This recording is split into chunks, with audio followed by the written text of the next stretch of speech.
This is Inside Indiana Business Radio for the afternoon of Wednesday, January 21st, 2026. I'm Alex Brown.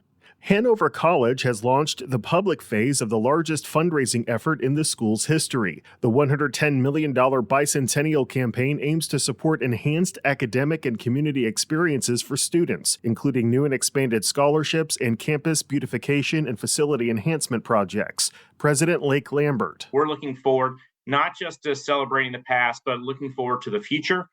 We talk about our campaign as the foundation for the next 100 years. And so that's really what we're preparing for, is what does Hanover need for the next 100 years of serving students and serving Indiana. The college said the silent phase of the campaign raised more than $99 million toward its goal.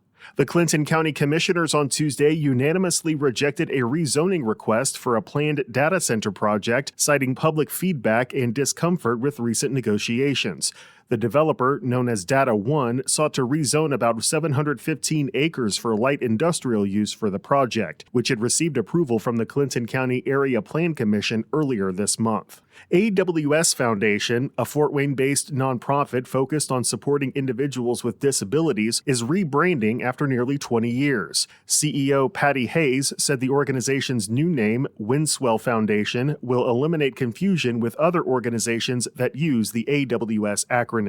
From the number one source for Indiana business news, this is Inside Indiana Business Radio. Thanks for listening to this IBJ Media podcast. You're probably going to remember this ad. Do you know why?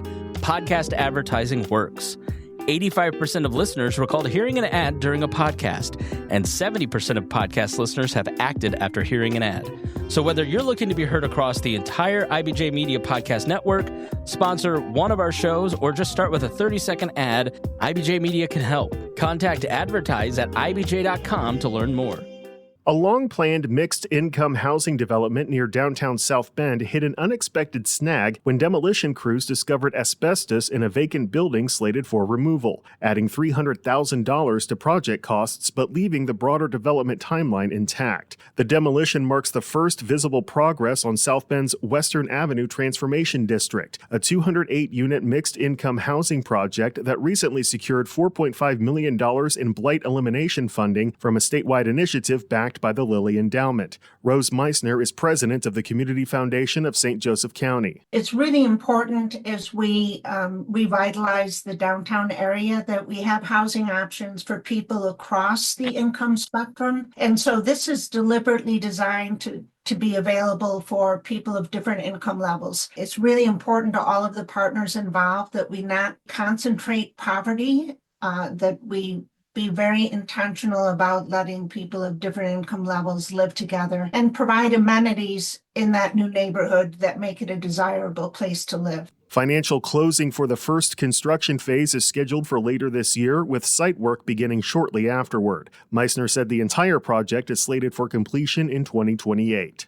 Crossroads Health Ventures on Wednesday announced it has secured more than $21 million via its early-stage venture fund to accelerate the growth of Indiana's life sciences startups and strengthen the state's human, animal, and health innovation sectors. Crossroads Health Ventures, a collaboration between BioCrossroads, TechPoint, and Agronovus Indiana, said it will invest in 15 to 20 early-stage U.S.-based companies with assets that align with the strategic priorities of its partners. It will look to concentrate investments with Indiana-based startups, support companies through key development and commercialization milestones, and provide follow-up funding to help company founders reach key goals. A trio of southern Indiana counties is looking to take advantage of local resources to support the growth of American shipbuilding that would be spurred by the Ships for America Act currently being considered in Congress. Officials from Spencer, Perry, and Harrison counties are making a push to become a so-called Ships Act ready region, largely due to the infrastructure already in place to support shipbuilding, including the existing Corn Island Shipyard in Spencer County.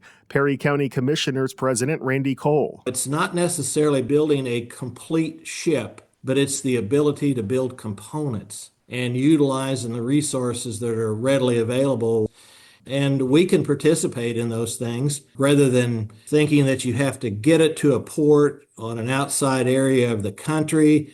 We're rural, we have the ground, we have access to the river. I mean, it's a underutilized resource. The SHIPS Act was co-authored by Senator Todd Young of Indiana. The bill has been referred to the Senate Committee on Commerce, Science, and Transportation, but no action has yet been taken. Former Indianapolis Mayor Greg Ballard is this week's guest on the Business and Beyond podcast with Gary Dick, presented by PNC, a weekly conversation with high-profile Hoosiers in business, sports, and entertainment, and beyond. Available now on the IBJ Media app or your favorite podcast provider.